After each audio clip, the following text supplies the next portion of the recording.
Muy bien, continuamos con más comentarios en este su programa Agenda Libre. Abinader Fortunato. Gracias Charlie. Bueno, pues de vueltas aquí nueva vez está con nosotros el profesor Arsenio Hernández Fortuna, un querido amigo, periodista, escritor, politólogo, una persona que tiene un rango en lo que es la política internacional. Estudió en Europa, vivió en Europa y vivió justamente en la Europa del Este. Conoce todos los temas de América Latina. Y para nosotros es un privilegio presentar aquí al profesor Arsenio Hernández Fortuna para que él nos edifique de qué es lo que está pasando o qué es lo que podría pasar en la región con una situación que ha colocado a América Latina en una situación muy tensa. Arsenio, es la amenaza velada y ya muy directa de Estados Unidos, de su gobierno, de su presidente, de producir una intervención en Venezuela con con el único objetivo, dice la administración norteamericana, de derrocar al gobierno o de apresar al presidente Nicolás Maduro. Pero ¿qué ocurre, Arsenio? Que eso lo hace en un contexto en que la administración de Donald Trump no está en su mejor momento en la región, en América Latina. Se choca con Brasil, tiene un choque con México, con todos los países, independientemente de que hayan países muy adocenados a la política exterior norteamericana. Buenas noches, señor. Buenas noches, Bienvenido, Abinader Arsenio. Fortunato. Gracias por la invitación de Quise, nuevo. perdón, quise hacer ese contexto para... Sí, está muy bien. Hay muchos temas, lógicamente tenemos que seleccionar porque el Claro. tiempo no da para tanto. Recuerden estos pretextos que utiliza la administración de Estados Unidos, digamos, no solo la de Trump. Recuerden el caso de Irak, con las supuestas armas bacteriológicas, ¿verdad?, que nunca aparecieron, pero invadieron. Y como dijo Alan Greenspan, ustedes recuerdan a Alan Greenspan, Claro. El jefe de la Reserva Federal por norteamericana. muchos años, dijo, es claro que lo de Irak fue por el petróleo. ¿No? Lo dijo, sí, lo dijo, confesó. ustedes lo recuerdan, ¿verdad? Y Mr. Colin Powell dijo que realmente no había arma de destrucción masiva. Y Colin Powell había sido antes jefe del Estado Mayor Conjunto de Estados Unidos. Claro, así fue. El primer negro y el más joven. Es decir, era Claro. un militar altamente competente. De origen caribeño.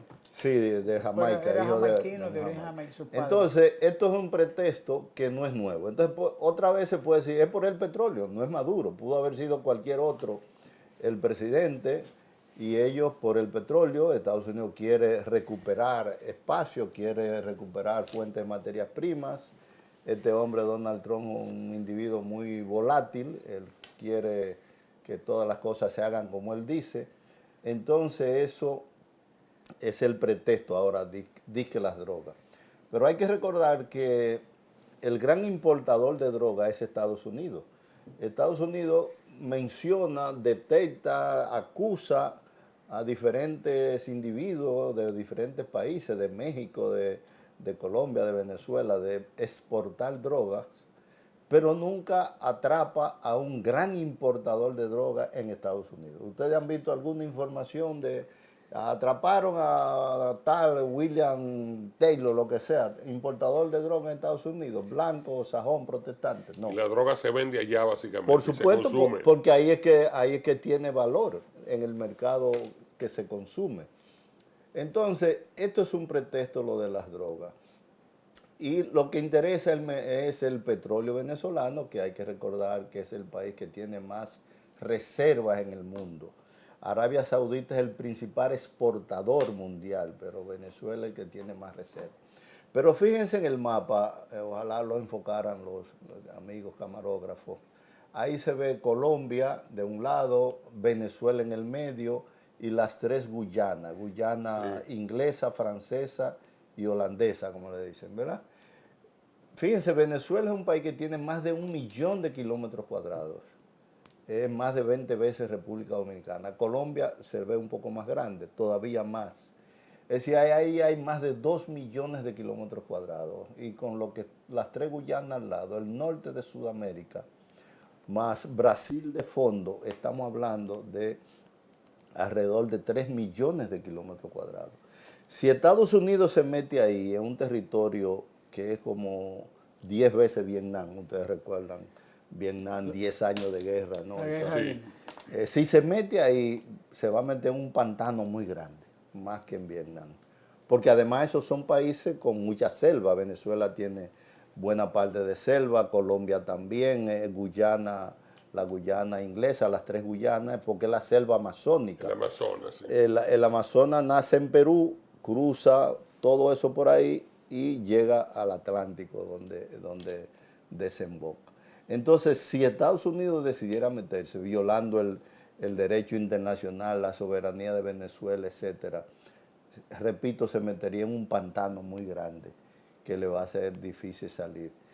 Va a causar mucho daño, va a matar mucha gente, va a destruir, es cierto, como lo hizo en Vietnam. Durante 10 años estuvo bombardeando Vietnam del Norte, especialmente la capital, Hanoi, pero al final de cuentas tuvo que salir. Perdieron la guerra. Perdieron la guerra. Arsenio, ¿no? si de concretizarse una ocupación a Venezuela, los países del entorno, Brasil, Colombia, ¿tomarían participación? Tendrían que tomar medidas. Bueno, ya hay en el periódico El País de España, lo estaba viendo hace un momento, ya Petro ha ordenado que en la frontera con Colombia vayan 25.000 militares más de los que ya están. Quiere decir que si hay una invasión a Venezuela, pues de alguna manera eso puede perjudicar a Colombia e envolver a Colombia. Ojalá que no se dé. Quizá nada más sea amenaza para lograr negociaciones, para que entren las compañías norteamericanas, etcétera, porque Trump, esa es su forma de negociar, amenazando Las presiones. las presiones muy directas, ¿no? Pero como este es un hombre tan volátil, tan impredecible, uno no duda que puede intentarlo, ¿verdad? Pero sería muy, además de violatorio a la soberanía de Venezuela, por supuesto, sería, repito, un pantano del cual Estados Unidos le daría trabajo salir. Comparando con Vietnam, que es un país de 300.000 y pico de kilómetros cuadrados, aquí estamos hablando de alrededor de 3 millones de kilómetros cuadrados. Más Brasil, ¿no? Fíjense que todos esos países hacen frontera con Brasil. Colombia, Venezuela, las tres Guyanas, Perú, ¿no? Entonces es un territorio inmenso. Puede abarcar 4 o 5 millones de kilómetros cuadrados. Por muchos militares que meta Estados Unidos, en Vietnam ustedes recuerdan que llegó a haber 500.000 de soldados estadounidenses, más los soldados de Vietnam del Sur. ¿Y el costo económico para los Estados Unidos? Sería terrible. Ustedes recuerdan este señor que estuvo aquí, Joseph Stiglitz, Sí, sí, el Premio Nobel de Economía. Premio Nobel de Economía. Premio Nobel de Economía. Él calculó la guerra en Irak y mencionó de que eso costó más de 1 millón de millones de dólares, una suma extraordinaria. Entonces, imagínense, una guerra en el norte de Sudamérica con esas características. Y cerca de los Estados Unidos. Y cerca de los Estados Unidos, además de que desestabilizaría toda la región. el Caribe, toda la región. Ahí no se ve el Caribe, pero la gente puede imaginarse. Está un poquito arriba, ahí se ve parte de Centroamérica, el canal de Panamá, que fíjense ahí que donde está cerca de Colombia, porque Panamá era parte de Colombia. Perfectamente. Estados Unidos se lo arrancó. Hay otra situación, en esa misma tesitura de la situación de Venezuela. Primero, la acusación de la droga, que lo han dicho varios países, el expediente del llamado cartel de los soles, que la administración del presidente Biden nunca acusó directamente a Maduro. Sí decía que Venezuela estaba vinculada al narcotráfico, pero no una construcción, una acusación de esa naturaleza, diciendo que el jefe del cartel de los soles, que dicen que no existe realmente, y hay que ver que el mismo gobierno venezolano dijo, bueno, Primero hicieron una campaña con el Tren de Aragua de que de todos los presos, toda la gente que se deportó de Venezuela estaba en el Tren de Aragua y después la montaña parió un ratón. Ni siquiera el Departamento de Estado de Estados Unidos ni el Departamento de Justicia mandó un preso, un deportado venezolano con un expediente sobre el llamado Tren de Aragua. O sea, eso lo dijo. La otra observación que hay en medio de esta circunstancia es lo siguiente, es que se habla de la inminencia, de la posibilidad de esa intervención armada, pero en otro escenario la posibilidad de un magnicidio contra el presidente Maduro con mercenarios o con figuras o con tecnología norteamericana o israelí o de cualquier nivel, pero producir un hecho de esa naturaleza. ¿Lo ve posible? ¿Cree que es posible? Sí, Estados Unidos utiliza lamentablemente cualquier tipo de acción cuando tiene objetivos políticos. Recuerden que, no sé si ustedes han visto un documental de History Channel sobre el asesinato de Kennedy. Es un documental muy bueno, como de media hora, lo vi hace varios años. Si ustedes ven ese documental, o las personas que lo han visto, se pueden dar cuenta que el jefe de la conspiración contra Kennedy era el mismo Lyndon Johnson, su vicepresidente, y el principal beneficiario, porque él asumió inmediatamente la presidencia. Como ustedes saben, siempre pero eso no quiere decir que él lo mandara a matar. ¿O sí? Claro, claro. Claro. Todo lo que muestra el documental es que él era el jefe, el que lo mandó a matar. No, y todo Claro, el que se beneficia de una muerte es el primer principal sospechoso. Eso iba a decir exactamente. Sí. Eso hasta en la película se ve. Hasta en las películas. No, el principal beneficiario es ¿Quién se beneficia de la muerte? de esa muerte, es el sí. primer sospechoso, como dice Charlie. Porque desde que mataron a una mujer, si tenía un buen seguro, ¿quién se beneficia? El marido. El marido. Hay El que primer investigar al marido. sospechoso. Entonces, el primer beneficiario de la muerte de Kennedy, ¿quién fue? Lyndon Johnson. Lyndon Johnson. Porque asumió inmediatamente la presidencia y cambió la política. Que produjo la segunda intervención norteamericana en la República Exactamente. Dominicana con 48,000 marines. Exactamente. Y fue quien aceleró la intervención en Vietnam, que Kennedy la tenía más o menos parada a nivel de asesores. Fue Lyndon Johnson que aceleró todo eso. Johnson era de Texas, del sur, y dicen los expertos en asuntos norteamericanos que un demócrata del sur es tan reaccionario como un republicano del norte. Imagínense, sí, es una cosa increíble. Entonces, en ese contexto, no es extraño que Estados Unidos utilice cualquier medio, incluso cuando ha habido muchas vidas por el medio. Por ejemplo, Perdón, Arsenio, ¿tú crees que ha tenido alguna credibilidad desde el punto de vista en las Américas, desde el punto de vista del anuncio que hace Estados Unidos de que realmente el Estado venezolano sea un narcoestado? eso entre la gente seguidora de Trump puede tener credibilidad, pero la gente que analiza los acontecimientos con un mínimo de, digamos, de ecuanimidad, sin teniendo en cuenta los datos, no la calificación política o el fanatismo político. Cualquier fanático de esos trumpistas lo cree, pero las personas que no somos fanatizadas podemos buscar datos, ¿no? Diferentes cosas, Arsenio, diferentes datos. Por omisión o por participación, ¿podrían Colombia y Brasil jugar un papel importante ante esta situación que Estados Unidos invada Venezuela? Por supuesto que sí, por supuesto. ¿A favor de quién actuarían? A favor de Venezuela, no de Maduro, sino de Venezuela. De Venezuela. Porque es que si se viola la soberanía de Venezuela, se puede violar la de Colombia.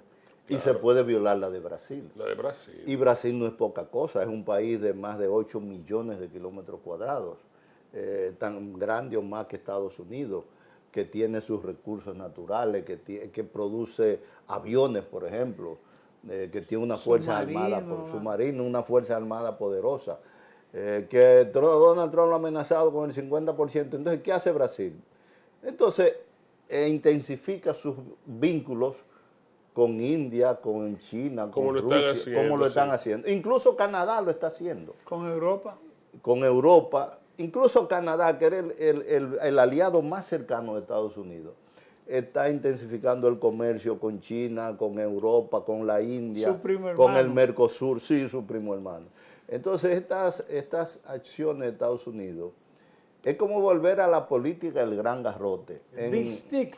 El Big Stick. En una de las asignaturas que yo imparto es Geopolítica del Caribe y Centroamérica.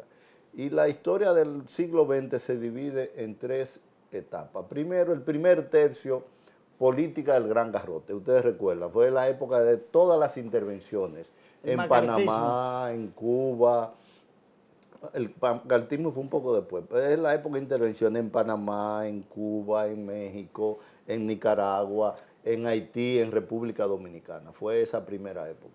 Después viene la época del buen vecino. Recuerdan la política del buen vecino de Roosevelt, del 34 hasta el 65. Entonces, desde el 65 en adelante, ahí se rompe la política del buen vecino y Estados Unidos vuelve a invadir. Nos invade a nosotros. Y siembra América del Sur y América del Norte de dictadura. Exactamente. Militares. Y después y siguen otras invasiones. Recuerden, invadió a Grenada y después invadió a Panamá. Y más otras invasiones en otro continente. Profesor, una invasión a Venezuela, ¿cómo afectaría a la República Dominicana desde el punto de vista económico, la falta de petróleo, qué tanto es el intercambio comercial entre República Dominicana y Venezuela? O sea, ¿cómo nos afectaría? En primer lugar, pueden subir los precios del petróleo. Recuerden el mapa que vimos ahí. Sería catastrófico, Sí, sí. no solo Venezuela produce petróleo, aunque ahora mucho menos, pero produce. Colombia también produce petróleo y exporta. Y Guyana, la Guyana inglesa que ustedes ven ahí, se están haciendo muchos nuevos pozos que está produciendo petróleo también. Entonces son 3 países exportadores de petróleo. Entonces, un ataque en esa zona dispararía los precios del petróleo en poco tiempo. Es lo primero, ¿no?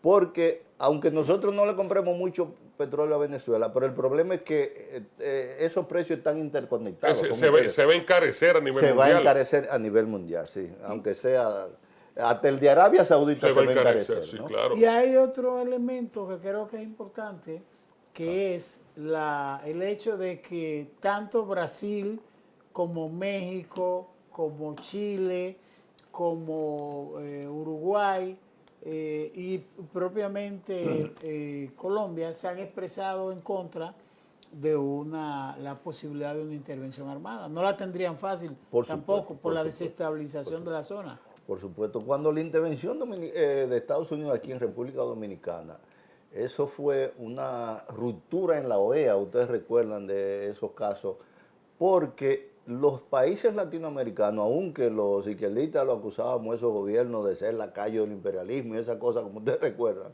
sin embargo, la mitad de los países miembros de la OEA se expresaron en contra de la intervención. Venezuela, o sea, el gobierno, ¿verdad? Venezuela, Costa Rica, Argentina, todos esos gobiernos se expresaron en contra de la intervención. ¿Por qué? Porque ya se entendía que las intervenciones militares habían quedado atrás. Con la política de Roosevelt, de la política del buen vecino, se entendía que ya eso era una cuestión del pasado, ¿verdad? El pasado colonial del siglo XIX, principio del siglo XX. Pero al volver a invadir aquí en República Dominicana, ya todos los países se sintieron amenazados, porque si invaden a República Dominicana podían invadir a Haití, podían invadir a Venezuela, podían invadir a Colombia. Entonces pasa lo mismo ahora. Si invaden a Venezuela, pueden invadir a cualquier otro país. Finalmente, ¿es una amenaza que puede convertirse en realidad? Ojalá que no. Ojalá que no. Ojalá que no. Hasta ahora parece más amenaza para negociar. Más bravuconería. Más bravuconería, pero la presencia de buques militares cerca ya es muy peligrosa, ¿no? Pero porque con cualquier pretexto puede decir entren. El Pentágono aclaró hoy, en medio de esa dualidad de mensajes, que realmente lo que ellos están haciendo es patrullando el Caribe. O sea, dijo, oye, pero justamente hace 15 días antes, esos barcos ya, el Pentágono había anunciado que por el tema de la droga. Ese patrullaje.